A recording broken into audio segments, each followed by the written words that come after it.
A'udzubillahi minasyaitonirrajim. Bismillahirrahmanirrahim. Wa may yattaqillaha yaj'al lahu makhraja wa yarzuqhu min haitsu la yahtasib. Wa qala ta'ala i'lamu annamal hayatud dunya la'ibun wa lahwa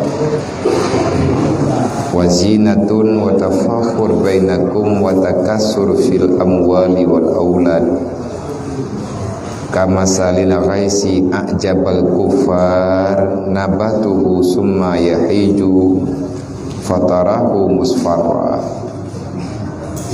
summa yakunu hutama wa fil akhirati azabun syadid wa maghfiratun minallah wa ridwanun wa mal hayatud dunya illa mata'ul ghurur.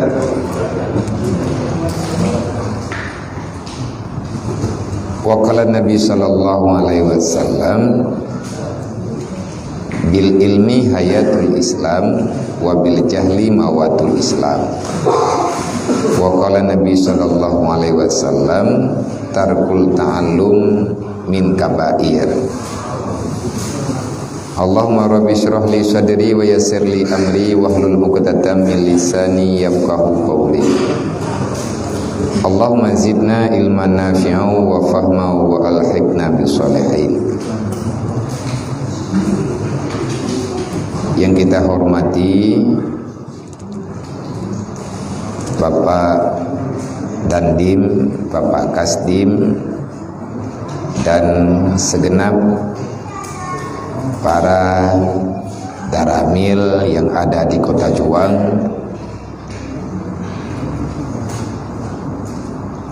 yang kami hormati kepada guru-guru kami yang telah berhadir di tempat yang kita banggakan ini di Musalla Makodim Birun, dan yang kami muliakan lagi yang kami hormati. Tak lupa banyak-banyak terima kasih kepada semua para hadirin, abang-abang, para pejuang-pejuang yang siap berdiri pada barisan depan demi untuk melanjutkan perjuangan yang telah diamanahkan oleh Rasulullah, yang telah diwasiatkan oleh para sahabat-sahabatnya Rasulullah, dan kitalah yang menyambung perjuangan para nenek moyang yang telah dari dulu sampai dengan sekarang demi Islam, demi syariat, demi untuk menyelamatkan yang diperintahkan oleh Allah. Orang tempo dulu telah berdarah-darah, bahkan hilang semua yang telah mereka miliki lillahi ta'ala, mempersembahkan semuanya demi mendapati ridhonya ilahi. Begitu juga kita yang namanya anak cucu beliau. Kita di sini banyak teman, banyak sahabat yang dalam kehidupan di dunia ini tentu saja semuanya sudah digarisbawahi, telah diatur oleh Allah tentang kehidupan manusia itu masing-masing. Artinya siapapun kita yang namanya manusia yang masih hidup di dunia, ataupun orang-orang yang telah duluan pulang menghadap Sang Pencipta, semuanya kita berharap nanti setelah selesai perjalanan, setelah selesainya perjuangan menyelamatkan diri di dunia ini, kita sangat mengharapkan bantuan Allah Siapapun dia itu, yang namanya manusia, terserah bagaimana i'tikad keyakinannya selama di dunia. Yang jelas semua manusia kepingin tidak merindukan berada di neraka, siapapun dia. Cuman di tempat kita ini di Makodim ini, sebenarnya pengajian ini sudah sangat lama kita wacanakan, tetapi bermacam kendala. Artinya cobaan Allah yang silih berganti, tertunda dan terus tertunda. Baru malam inilah rencana baik itu bisa kita laksanakan. Padahal kalau rencana dulu sama Bapak Zainal, Bapak Kodim yang sudah hijrah ke Medan. Pengajian di sini beliaulah yang merencanakan. Di sana beliau sering ke pesantren, ke Rawul Mudi, ke Jinim. Beliau bilang, Abia, ada enggak waktunya? Paling tidak sebulan sekali. Kapan waktu itu terserah sama Abia. Jadi kalau kita melihat perjalanan kehidupan kita manusia ini, siapapun kita, kematian itu pasti ada. Persiapannya kita nggak matang. Saya pribadi, kata beliau, juga keluarga saya, kita nggak ada bekal. Para teman-teman, kerabat-kerabat kita yang ada di Makodim, kalau Abia punya waktu, insya Allah kita akan menentukan kapan jadwalnya, khususnya kepada anggota kita yang ada di Makodim. Yang lain, artinya yang berada di bawah jajaran Makodim, baik daripada Daramil dan lain sebagainya, orang itu jauh. Tapi kita fokus sama yang ada di Makodim, khususnya yang muslim.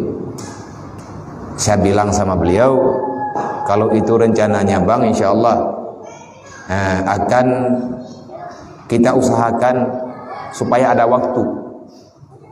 Dan kalau untuk pengajian, kalau menurut saya tidak mesti yang bukan muslim nggak boleh ikut, enggak. Karena kita belajar, yang kita belajar adalah untuk kehidupan. Kita berbicara tentang kebajikan. Semua yang hadir di dunia ini punya aturan masing-masing. Tetap nilai kebaikan itu selalu ada, tergantung siapa pelakunya. Masalah nilainya bukan kita yang memberi nilai, bukan kita yang berhak berkomentar. Ada malaikat juru catat, ada Allah yang siap selama-lamanya untuk menilai tentang pergerakan si hamba itu. Jadi kata beliau, kalau seandainya yang bukan muslim boleh ikut, yang ngelarang siapa? Saya bilang. Karena kita berbicara tentang kebaikan. Masalah nilai ibadah, bagaimana ritual dalam ibadah, itu hak masing-masing. Kita juga tidak memaksakan. Apalagi kita yang tinggal di negara Indonesia. Demokrasi itu dalam Al-Quran juga demokrasi. Lakum dinukum waliyadin. Kamu punya keyakinan, silahkan beribadah. Tetapi jangan coba-coba untuk mengganggu orang lain. Karena kehadiran baginda Muhammad ke dunia bukan untuk mendiskriminasi kelompok manapun. Dalam Al-Quran, wa ma arsalnaka illa rahmatan lil alamin. Wahai Muhammad, tidak aku utuskan engkau ke dunia kecuali dengan kedatanganmu terjaminlah semua rahmat kepada makhluk yang ada di dunia. Jangan ada yang mendalimi siapapun. Kamulah yang meluruskannya. Itu perintah Allah. Bukan sekedar untuk orang yang ada di Mekah saja. Artinya tempat-tempat tertentu. Dalam ayat yang lain, Dalam Al-Quran Allah Ta'ala menjelaskan, wa ma arsalnaka illa kafatan linnas basyira wa nadhira walakin aksaran nas la ya'lamun. Wahai Muhammad, tidak aku utuskan di kau ke dunia kecuali dakwahmu itu berlaku untuk semua lapisan manusia yang ada di dunia. Bukan untuk Mekah, bukan untuk orang Madinah, bukan untuk orang Jazirah Arab saja. Kafatan linnas, dimanapun manusia itu ada, selama mereka masih tinggal di bumi, sampaikan dakwah ini kepada mereka. Apa yang mesti saya sampaikan ya Allah? Basyira wa nadhira. Di dunia ada aturannya, ada kebaikan, ada kejahatan. Kebaikan nilainya surga, kejahatan balasannya neraka. Tetapi kebanyakan daripada manusia, kata Allah, mereka protes, meragukan terhadap kebenaran itu. Maka dalam hal ini, kita yang muslim, dari keluarga kita, nenek moyang kita ini Islam. Banyak juga di antara orang yang Islam, lebih-lebih masa sekarang, yang sudah merasa tidak nyaman dengan aturan Islam. Ini banyak. Kok bisa ya? Ini kan wajar pertanyaan kayak gini. Kok bisa kita yang dilahirkan dari rahim seorang muslim, kita ini adalah umat Nabi Muhammad yang meyakini sampai dengan hari kiamat Muhammad Rasul yang sebenarnya, Al-Quran pedoman yang akan menyampaikan seseorang kepada surga, tapi banyak orang Islam sekarang meragukan tentang kebenaran ini. Artinya banyak pertanyaan, itu namanya keraguan. Contohnya gini, ada orang berbuat salah, kita tahu itu salah, alhamdulillah kita nggak termasuk. Karena kita sayang, kita bilang baik-baik. Janganlah kayak gitu, itu salah. Nah, itu dosa.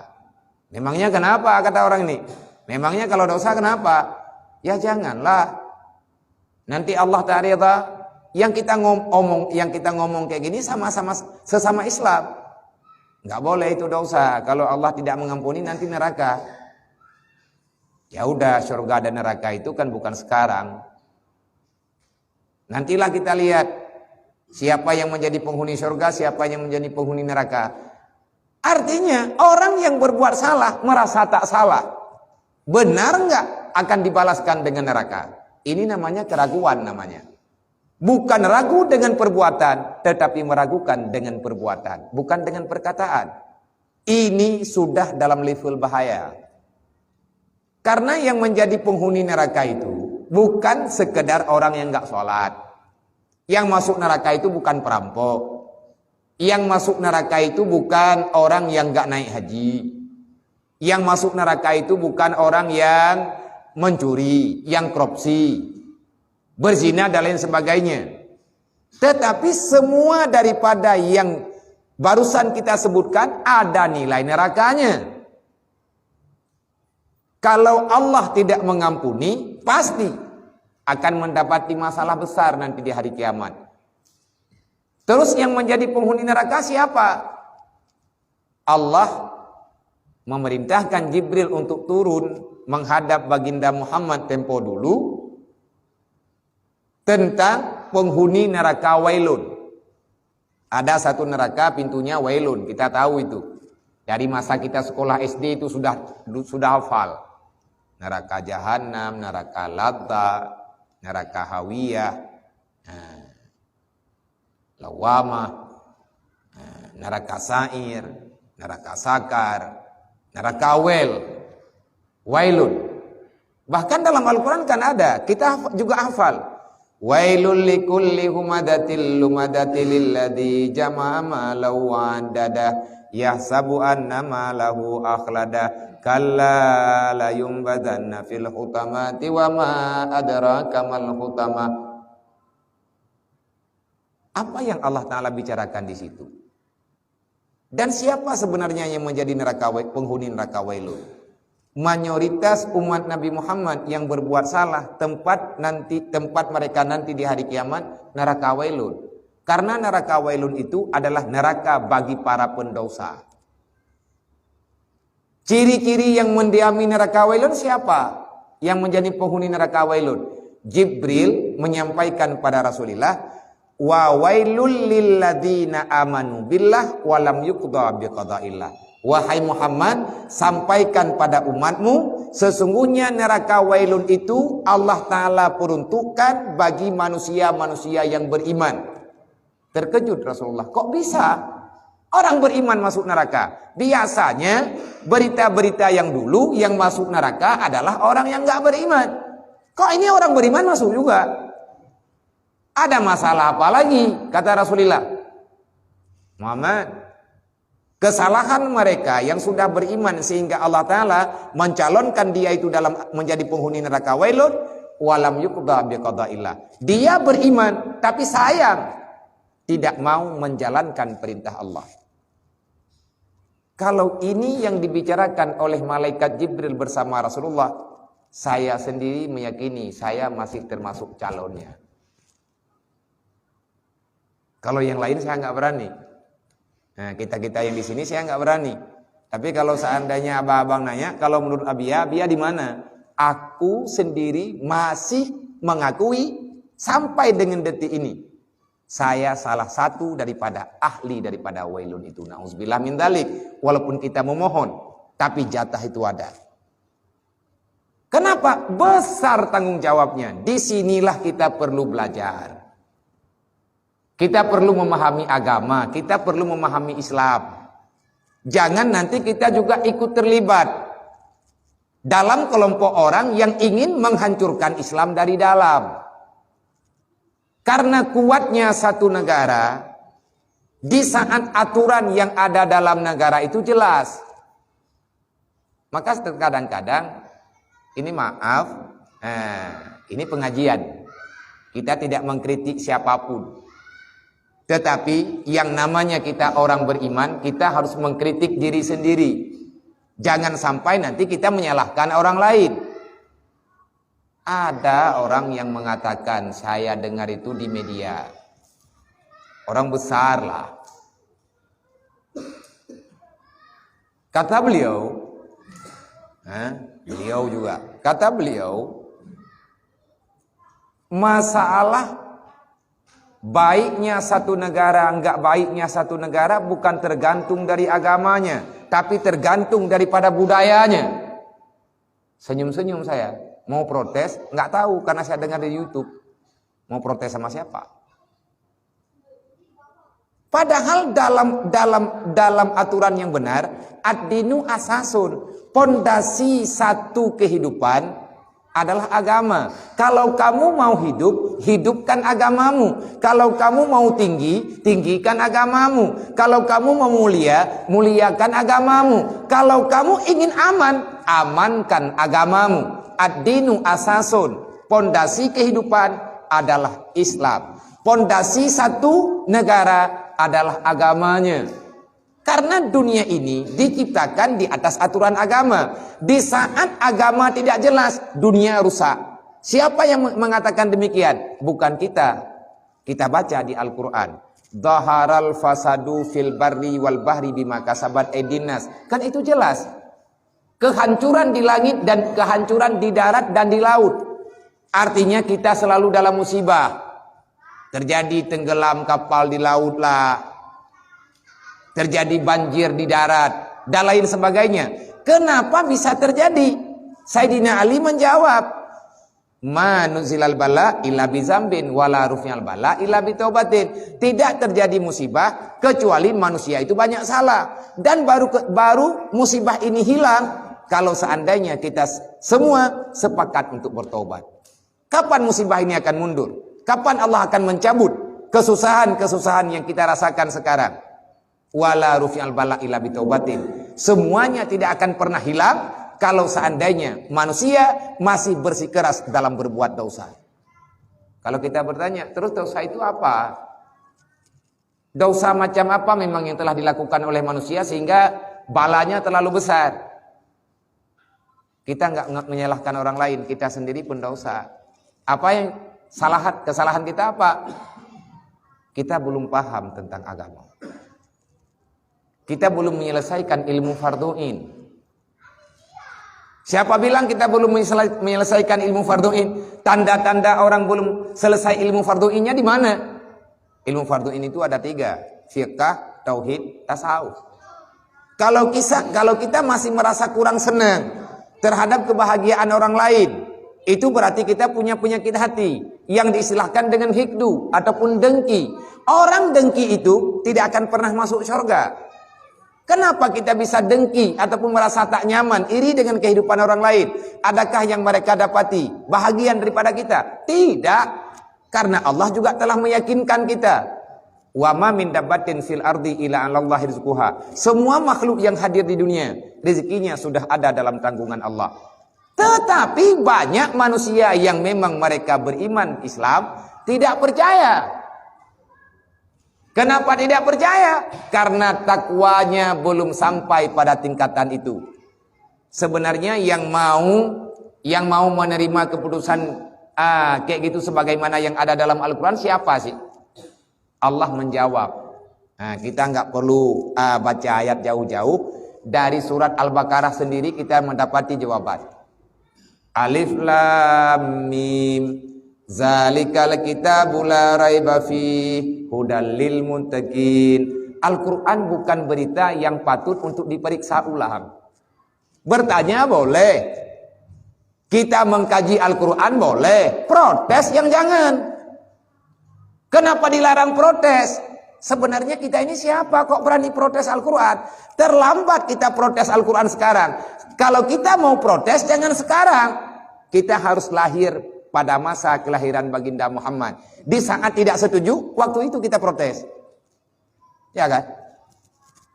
Ada orang yang mengatakan Al-Quran sekarang sudah tidak relevan lagi dengan kemajuan zaman. Alah, kok sampai segitunya orang gila ya? Ada orang yang ngomong kayak gitu.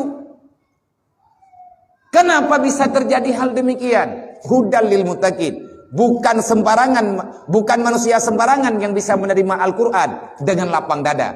Hanya orang-orang yang terpilihlah yang bisa menerima Al-Quran dengan sebenar-benarnya. Siapa orang itu? Hudal lil muttaqin. Al-Quran menjadi kompas dalam kehidupan. Al-Quran menjadi aturan yang bisa menyelamatkan si insan dunia wal akhirat. Al-Quran adalah merupakan satu jawaban pasti yang Allah Ta'ala berikan kepada orang-orang yang belum mendapatkan jawaban. Siapa orang itu? Siapa yang bisa menjadikan Al-Quran sebagai hidayah?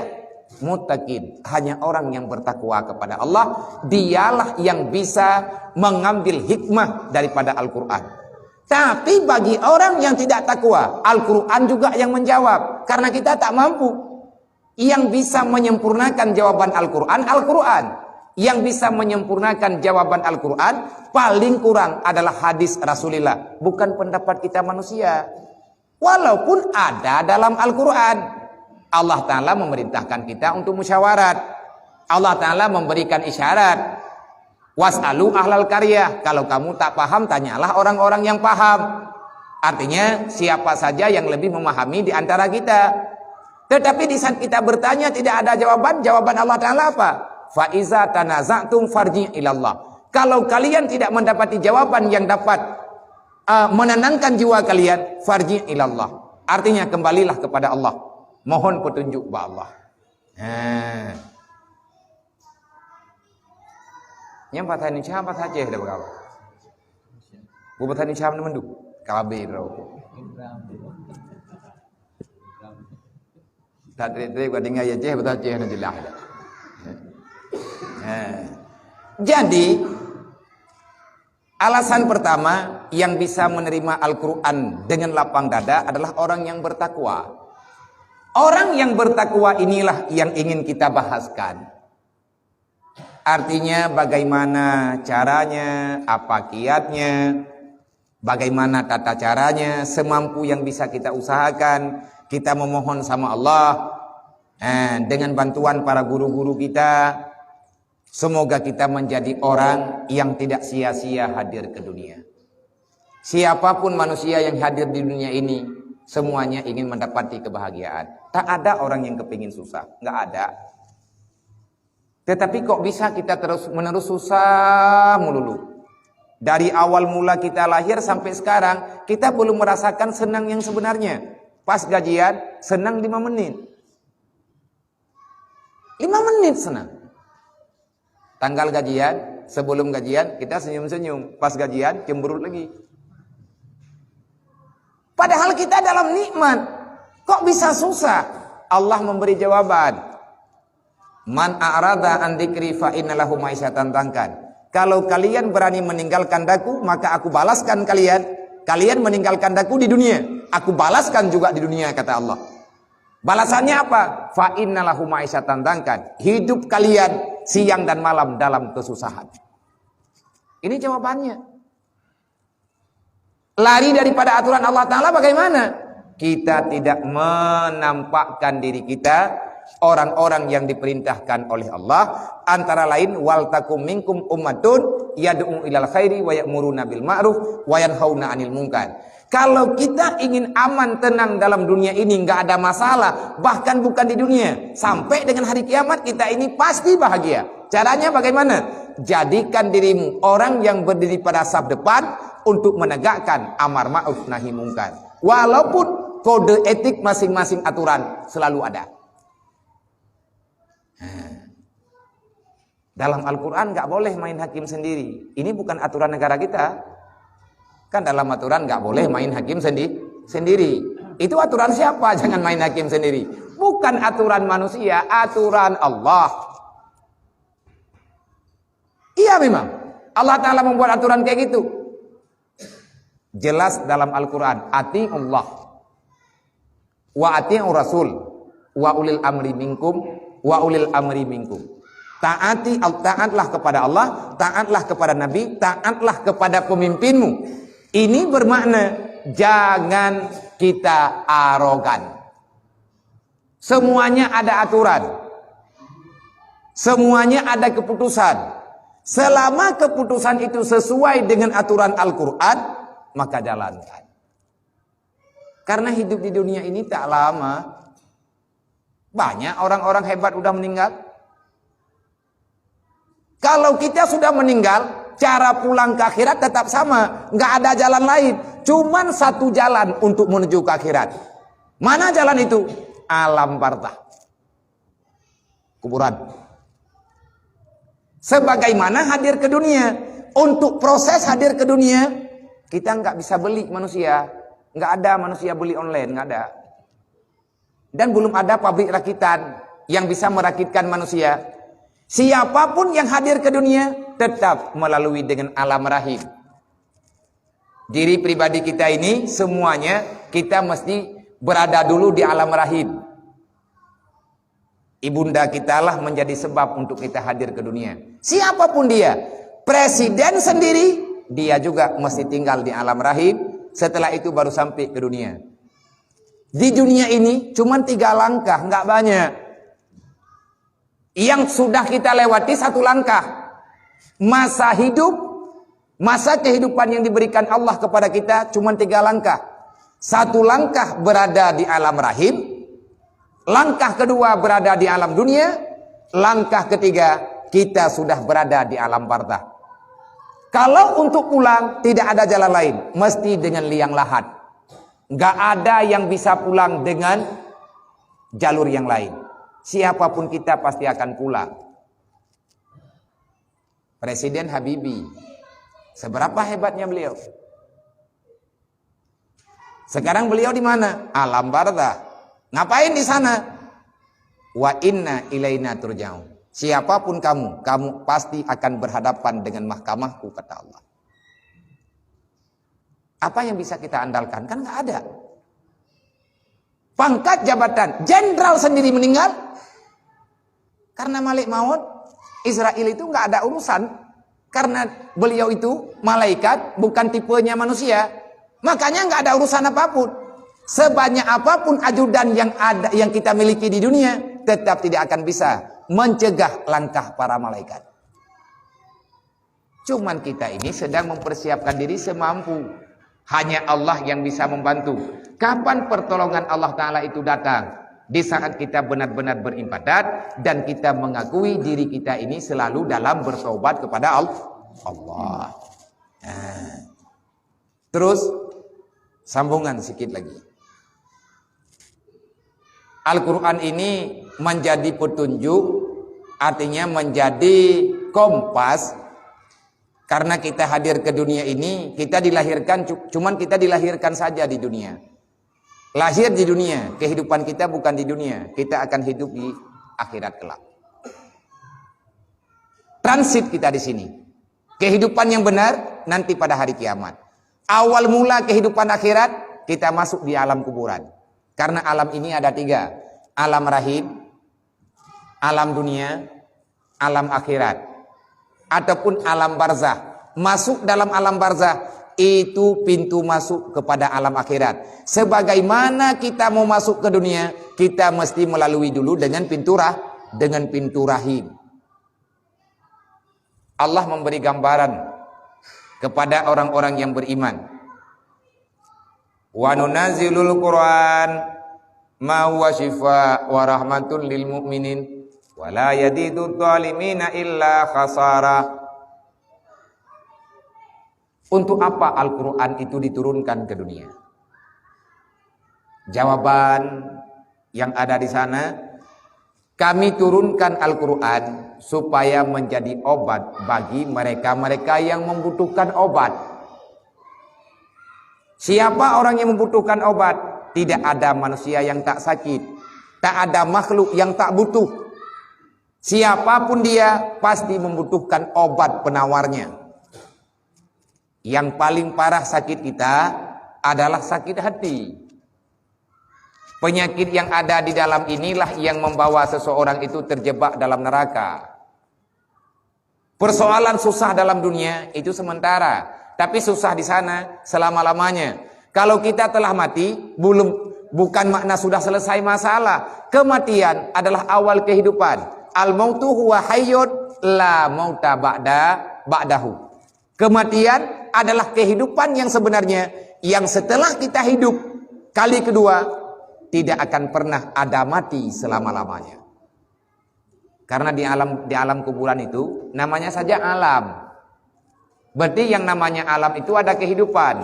Alam itu satu tempat yang luas, yang di dalamnya ada bermacam-macam makhluk. Sebagaimana kita menamakan alam dunia, ada manusia, ada jin, ada ikan, ada binatang, ada tumbuh-tumbuhan, ada air, ada batunya, semuanya ada. Begitu juga dengan alam barzah. Alam barzah itu adalah satu tempat yang diistilahkan dengan nama barzah. Kalau kita ingin memaknai dengan pemahaman yang Latin yang bisa kita pahami, barzah itu adalah tempat ruang tunggu. Barzakhun dalam Al-Quran di surat Ar-Rahman, barzakhun kadihan. Ada itu. Artinya satu lubang. Terkadang-kadang lubang itu luas, kadang-kadang lubang itu sempit. Kalau kita mau tahu bagaimana sebenarnya alam barzah itu, yang nampak di mata kita kuburan. Setelah terjadi penggalian, di dalamnya ada lahat, liang lahat. Setelah kita dikuburkan, bagaimana keadaan kita di sana? Kalau kita ingin mendapati jawaban yang pas, perbandingan bagaimana alam barzah yang sebenarnya, ini kita mesti balik arah. Balik arah kemana? Kalau kita ingin mendapati jawaban bagaimana bentuk alam barzah, maka pahami dulu bagaimana keadaanmu di saat kamu berada dalam alam rahim. Coba kita ingat-ingat kembali. Karena semuanya kita, siapapun kita yang hadir di dunia ini, kita pernah berada di alam rahim. Bagaimana kehidupan kita di sana? Rahim adalah tempat yang elastis. Tidak ada sempitnya, tidak ada luasnya, ngepas. Satu bayi ada di rahim, tetap rahim itu. Sebesar mana rahim? Ya sebesar rahim lah. Seberapa muat bayi yang ada di alam rahim, seberapa yang Allah Ta'ala kehendaki. Ada kaum perempuan yang hamilnya kembar. Ada kembar 2, ada kembar 3, ada kembar 4. Kemarin di India itu kembaran berapa? 8 itu yang barusan. Ada saya baca di koran, di media, ada orang India itu kehamilannya, janin yang ada di kandungannya itu belasan orang. 13 orang ya. Terus perempuan itu sebesar apa? Enggak seperti sebesar gajah lah, enggak. Biasa-biasa aja. Bahkan yang kita tengok di foto, benar dan tidak, pokoknya di media itu, digambar di media, kurusnya ibu yang melahirkan 13 bayi itu seperti tubuh saya. Kok tulang punggungnya enggak patah? Muat beliau. 9 bulan beliau bawa 13 bayi di dalam kandungan. Itu kandungan juga enggak pecah. Bahkan beliau sendiri tidak merasakan. Beliau sendiri tidak bisa memprediksi seberapa banyak janin yang ada di rahimnya. Dia tahu 13 janin. Waktu melahirkan enggak habis-habis. Nah, keluar satu, keluar lagi. Keluar satu, keluar lagi. Dokter sendiri heran. Yang ingin kita bicarakan, muat kan? Tubuhnya enggak membengkak, tetap seperti biasa. Ini jawabannya apa? Innallaha ala kulli syai'in qadir. Kamu jangan protes, kata Allah. Itu kadang-kadang kan, di saat dalam keadaan kurun waktu yang agak lama, Allah Ta'ala memberikan keanehan di dunia. Karena ada orang yang bertanya, makanya jangan macam-macam. Ini lidah jaga sikit, kenapa? Jangan kita asal-asalan bertanya. Di saat Allah memberi jawaban, kita sendiri yang kewalahan. Kan ada orang iseng-iseng.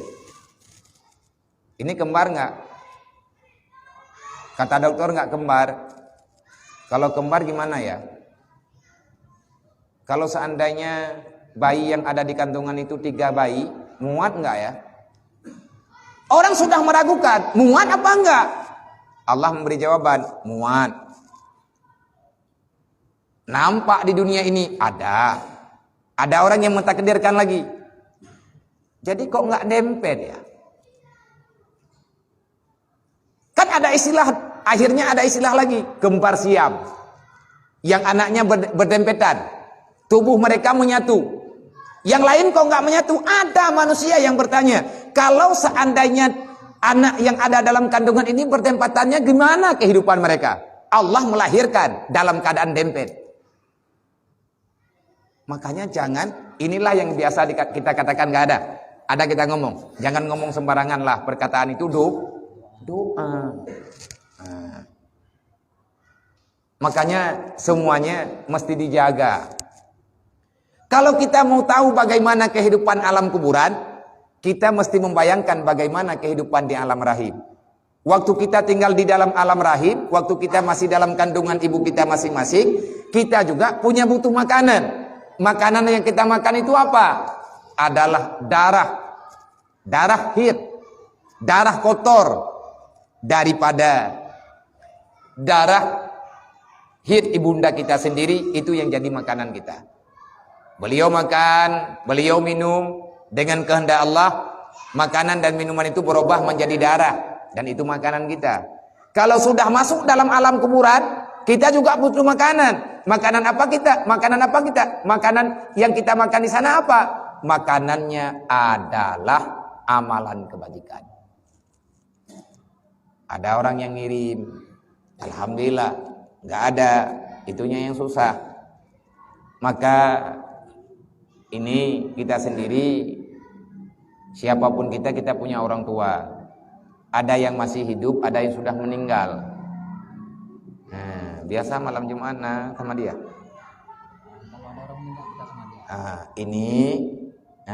Kalau seandainya enggak tiap Jumat, sebulan sekali, kita enggak mesti menunggu siapa yang meninggal. Karena kita punya keluarga.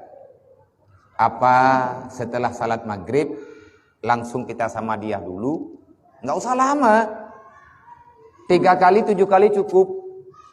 Kita baca qul huwallahu ahad, surat Al-Ikhlas 7 kali, kita zikir beberapa kali, terus kita hadiahkan untuk semua para ahli keluarga kita. Yang sudah pulang ataupun yang masih ada. Karena orang yang masih hidup juga butuh doa. Kalau seandainya kita sepakat, makin lama makin bagus. Makin banyak hadirin yang hadir, doanya tambah barakah. Jadi yang di Makodim cuma ini orang. Berapa ratusan yang tinggal di sini? Apa kita mesti periksa dulu? Nanti saya jangan-jangan saya yang masih pakai baret nanti. Kita sweeping dulu. Kita ambil KTP-nya. Mungkin belum tahu semuanya, tapi yang nggak ada halangan. Bukan karena ini bukan untuk saya, ini untuk pribadi-pribadi kita. Daripada kita main HP terus, di saat kita mengikuti pengajian kita nggak rugi, yang jelas kita laba. Kalau tinggal di asrama, paket kan tetap habis. Kalau lagi pengajian kan kita paling tidak kuota kita selamat sedikit. Makanya di saat kita mau ikuti pengajian, jangan kita mengatakan, alah, nggak penting. Masa dunia udah kayak gini, masih majelis-majelis ta'lim. Terus majelis apa yang benar? Ini namanya, sebagaimana dalam sambungan ayat tadi, Al-Quran ini menjadi rahmat bagi orang yang beriman. Wa nunazilul Quran syifa wa rahmah lil mu'minin.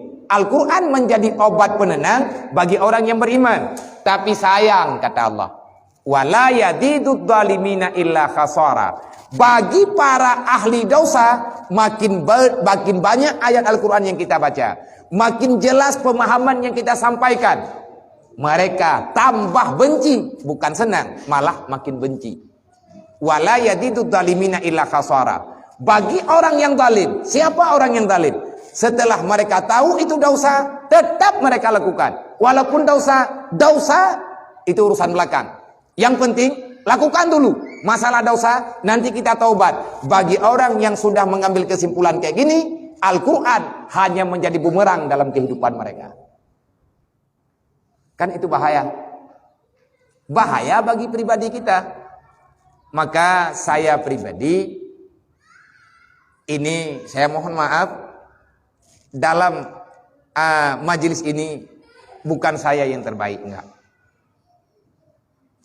Kita sama-sama Islam, sama-sama beriman, sama-sama butuh bantuan, rahmat, kasih sayang Allah. Abang pulang, saya pulang, kita semuanya akan menghadap Allah. Kita di sini cuma berbagi cerita. Maka karena ini malam pertama, pengajian kita cuma sampai ba'da isya. Setelah sampai waktu azan isya, ini waktu isyanya kayaknya udah. Tapi ini ada pengajian orang lain lagi. Ini kita udah curi waktu orang nih. Jadi pengajiannya di toko Sunan Batik. Pengajian tetap di toko Sunan Batik sebulan sekali. Jadi kita ini nebeng sama orang lain. Saya minta keontoran sama orang di situ. Insya Allah saya hadir, cuman agak lambat sedikit karena saya masih silaturahmi dulu sama orang Makodim. Kata orang ini kalau di Makodim boleh, entah takutnya entah kenapa nggak tahu saya. Kalau di Makodim ya udahlah biar. Tapi kalau bukan di Makodim kayaknya nggak ada izin. Jadi kita berbagi cerita, berbagi pengalaman.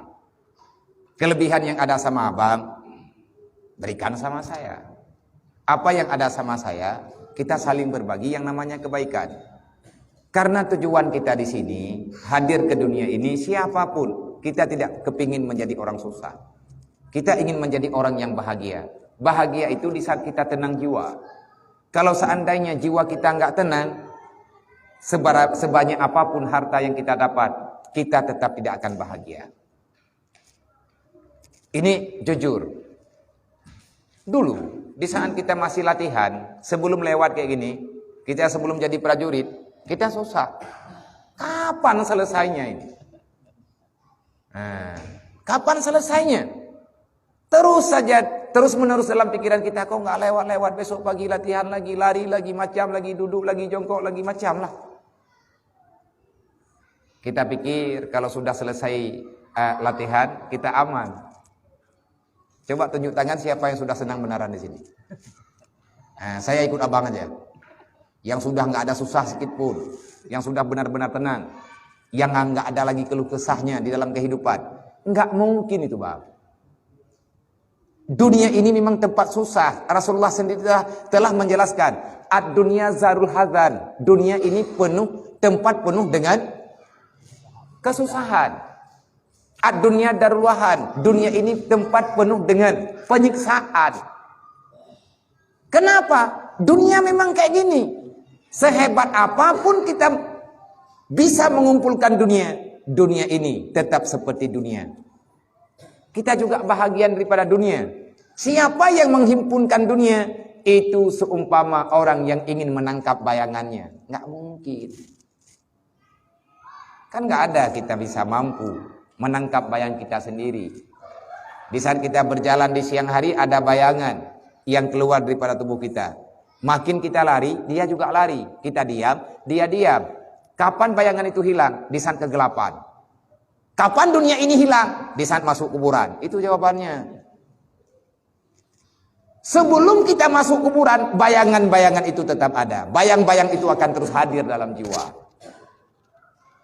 Masalah rezeki kita sudah ada dalam tanggungan Allah. Allah tidak menjanjikan lebih, tapi Allah menjanjikan itu ada.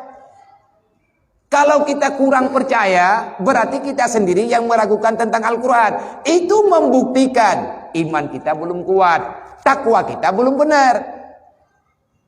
Kenapa bisa kita ngomong demikian? Dikarenakan kenapa masih ada keraguan.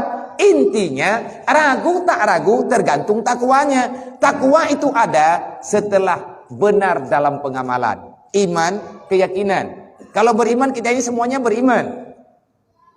Islam, semuanya kita Islam. Benar tidak Islam dan iman yang kita miliki sekarang? Nilainya takwa.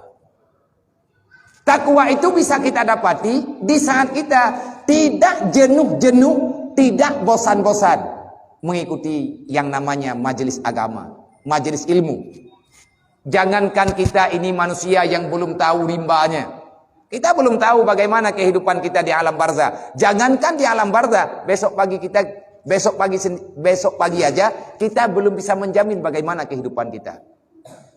Rasulullah sendiri yang memang super ahli, Allah Ta'ala menciptakan sesempurnanya makhluk, tidak ada kekurangan apapun. Rasulullah sendiri belajarnya siang dan malam sama malaikat Jibril. Sampai pada malam Isra dan Mi'raj, Rasulullah masih banyak belajar pada malaikat Jibril. Setelah Rasulullah bermunajah dengan Allah pada malam Isra dan Mi'raj, besok paginya Nabi Muhammad belajar lagi sama Jibril. Apa yang beliau pelajari tentang salat 5 waktu? Apa kurangnya beliau? Terus kenapa nggak langsung Allah Ta'ala saja yang mengajari Nabi Muhammad? Ini namanya syariat. Yang namanya syariat kita mesti berguru. Enggak boleh kita cari agama di buku. Baca boleh, agamanya bukan di situ.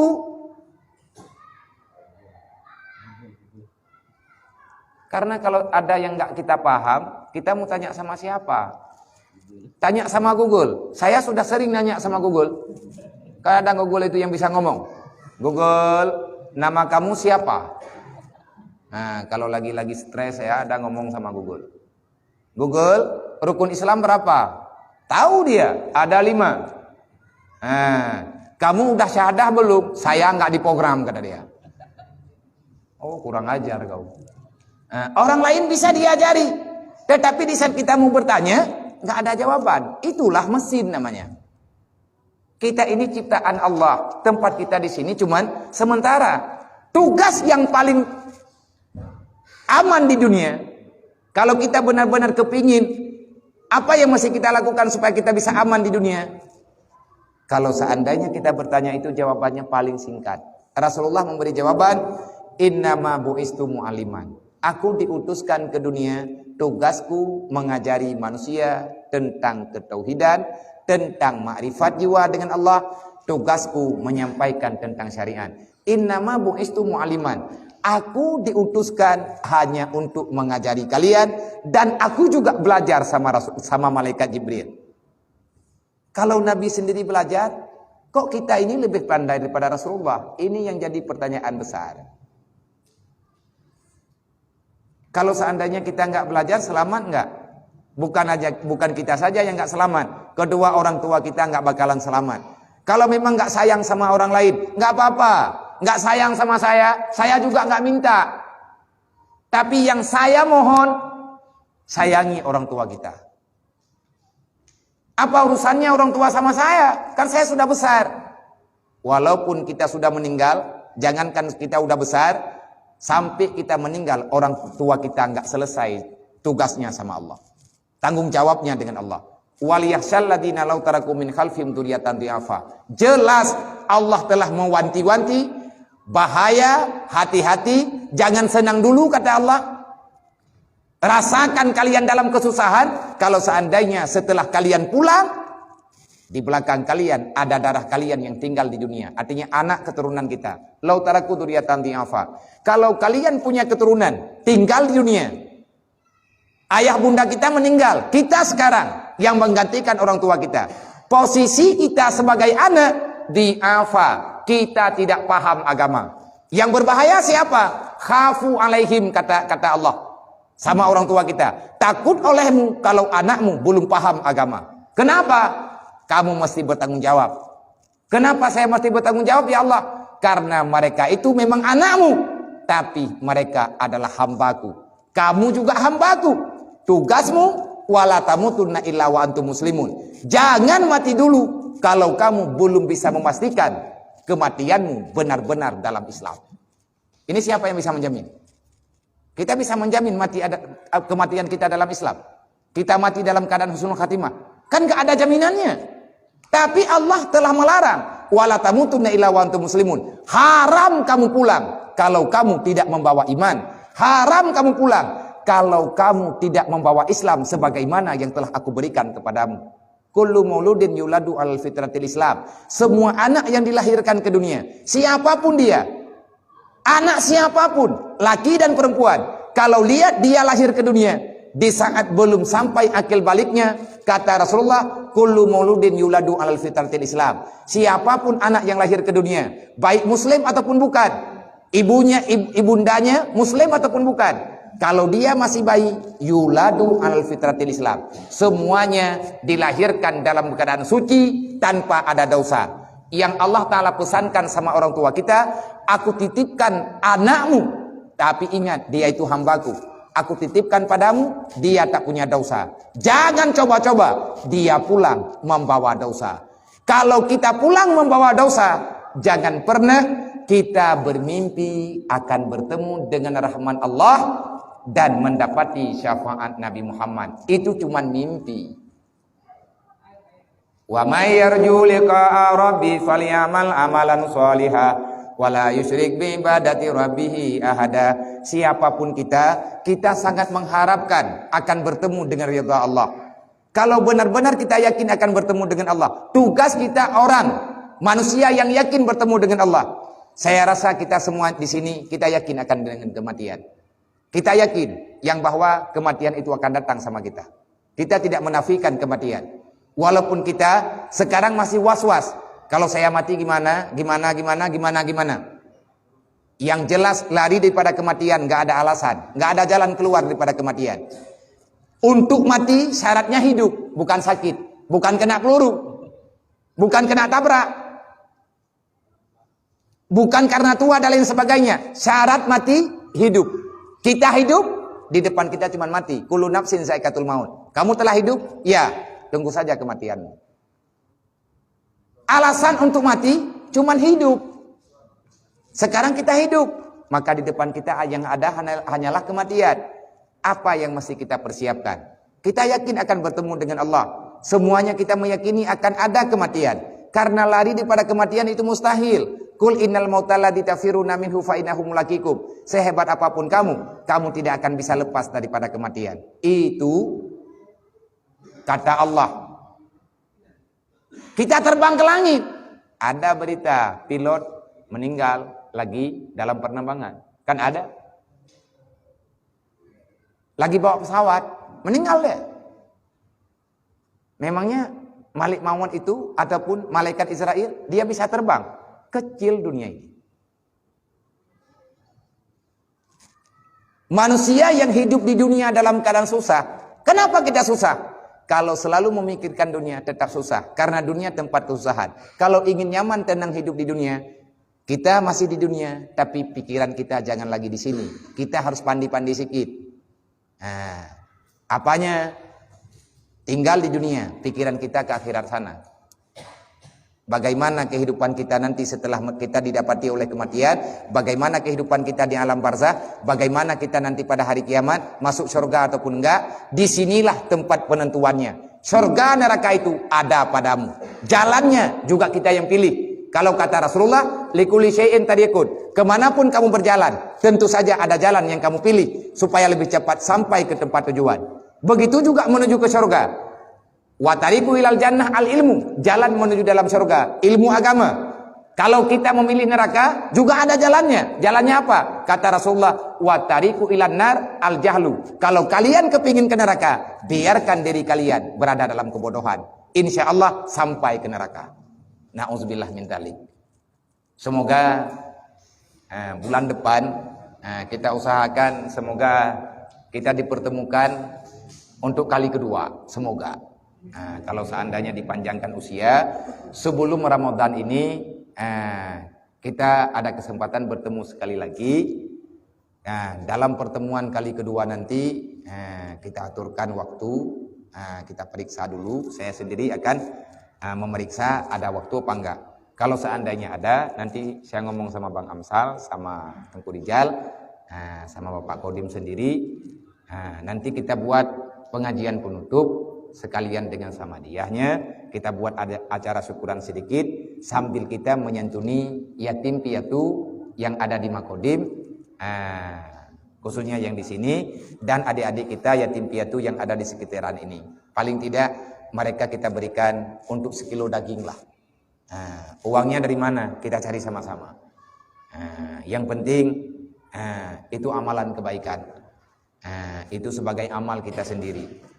Karena pribadi saya tiap malam ini tidur pun belum jelas. Udah berbulan-bulan, 6 bulan sudah, nggak sempat tidur yang benar. Kenapa? Yang lagi saya prioritaskan sekarang, yatim piatu ini jangan lagi menjadi anak yang tak bertuan. Makanya saya hadir kemana-mana, jangankan malam, siang, pagi, paling tidak saya bersalaman dengan mereka, memberi harapan. Nah, kalian bukan sendiri. Dek, kamu nggak sendiri. Masih ada saya di dunia ini. Kalau kamu kepingin untuk belajar, nggak apa-apa. Saya akan terima. Kalau kalian udah tamat sekolah SD ini, silahkan. Suruh antar sama orang ini, kalian ke Jinim aja. Kalau nggak ada tempat lain, kalau kalian mau ke Jinim, silahkan. Di Rohul Mudi insya Allah. Walaupun nggak ada tempat yang normal, kita bisa berbagi cerita. Cuman itu yang saya perjuangkan sekarang. Kenapa? Karena kita sudah sangat bosan dengan keadaan sekarang. Anak orang Islam hidupnya di jalanan. Kalau Rasulullah masih ada, siapa yang tanggung jawab? Berani nggak kita bertemu dengan Rasulullah nanti pada hari kiamat? Ada titipan Rasulullah yang kita abaikan. Jangankan anak-anak yatim itu anak kita sendiri, terurus sekarang nggak? Istri kita sholat nggak? Yang sudah punya bini kita sholat nggak? Nutup aurat nggak? Keluarga kita, anak-anak kita udah bisa sholat nggak? Kita sendiri bagaimana? Makanya ini bukan penekanan, bukan dengan paksaan, tetapi kita sendiri mesti memaksakan. Lebih baik memaksakan diri untuk masuk surga daripada kita duduk santai, ujung-ujungnya masuk neraka. Gitu yang namanya prajurit kayak gitu. Saya sering ngomong sama adik-adik di pesantren, kita ini prajurit. Kalian saya didik di sini menjadi pejuang. Kalian ini tentaranya Rasulullah. Yang namanya tentara, nggak ada cerita malas. Kena denda, tetap siap dan. Gitu didikan di pesantren. Makanya siapapun yang hadir ke sana, baik dari polisi, dari kepolisian, dari TNI, saya berikan kesempatan untuk ngomong sama adik-adik itu. Karena kehidupan sama. Abang bangun jam 4 pagi, di sana juga jam 4 pagi.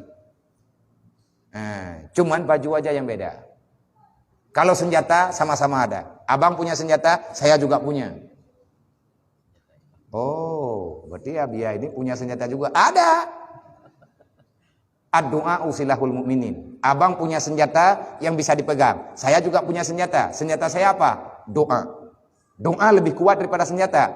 Kalau pas ada orang mau nembak, kita baca doa. Pelurunya jangan keluar. Ya nggak keluar. Siapa hebat? Itu sudah diamalkan oleh nenek-nenek moyang kita. Dulu di masa penjajahan. Indonesia ini bukan negeri yang tak bertuan. Cuman sayang, orang di Indonesia ini sudah banyak yang hilang.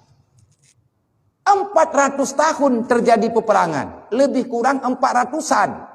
Indonesia, Aceh, Indonesia berperang. Melawan Belanda, melawan Portugis, melawan Jepang. Masih ada enggak 400-an tahun terjadi peperangan? Seberapa banyak orang yang sudah meninggal?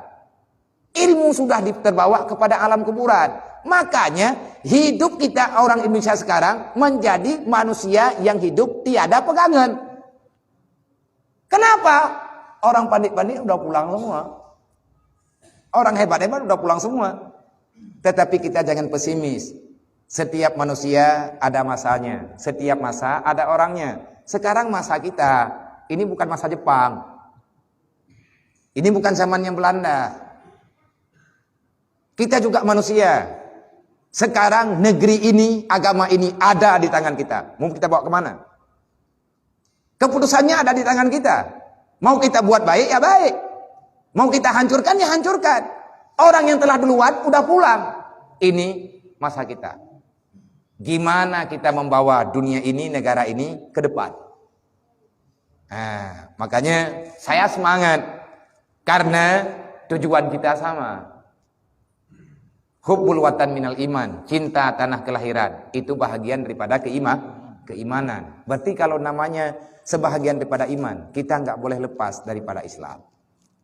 Sama-sama kita menjaga apa yang diperintahkan semampu yang bisa kita jaga. Untuk malam ini kita padai di sini. Ini udah jam 8:30. Rencananya tadi kalau pas jam 8 kita azan ataupun iqamah, saya jamaahnya di sini. Tetapi ini saya mohon pamit, insya Allah akan dilanjutkan oleh guru kita. Kasihan nanti orang ini karena lama menunggu. Insya Allah nanti tunggu Rijal, tanya sama Hasbi. Kalau bisa sebelum puasa, tapi insya Allah ada. Tetapi kalau nanti enggak malam Jumatnya gimana? Kalau seandainya ada sebelum Ramadan, kita sempat menjadwalkan kembali, tapi bukan malam Jumat. Ini saya tanya dulu, gimana? Siap nggak? Kalau siap, insya Allah pasti ada. Kita sisihkan waktu acara santunan yatim piatu yang ada di sini. Mungkin 3 atau 4 hari saya nggak keluar lagi. Saya ada di sini. Nanti kalau sudah benar dekat-dekat Ramadan, kita akan menjadwalkan ulang. Semoga pertemuan bulan depan penuh nih Bang. Kalau enggak saya protes. Ini sekali lagi, ini Makodim kita yang tinggal di Birun, saya sedang memperjuangkan sama Pangdam. Mau saya buat Makodim Birun ini jadi percontohan. Untuk pertemuan malam-malam ke depan, kalau pakai baju loreng itu lebih hebat. Kita videokan, saya yang kirim. Bang, di Biren udah kayak gini Ba'da Maghrib. Yang lain gimana? Jadi jangan kita nanti gertak orang, setelah orang itu berangkat, kita yang diam. Kan malu kita. Memang ini pengajian ini untuk kita nampak-nampakkan sama orang lain? Enggak, mandalla alal khair. Siapa yang mencontohkan kebaikan bagi orang lain, kita juga akan mendapatkan kebaikan. Itu aja. Yang lain enggak. Jadi karena kita ini di Birun, karena di tempat-tempat yang lain juga ada, udah ada sikit-sikit. Tetapi kalau seandainya, kalau nanti semuanya ikut, nggak muat lagi di musala, kita buat di luar. Tenda udah ada, semuanya udah ada.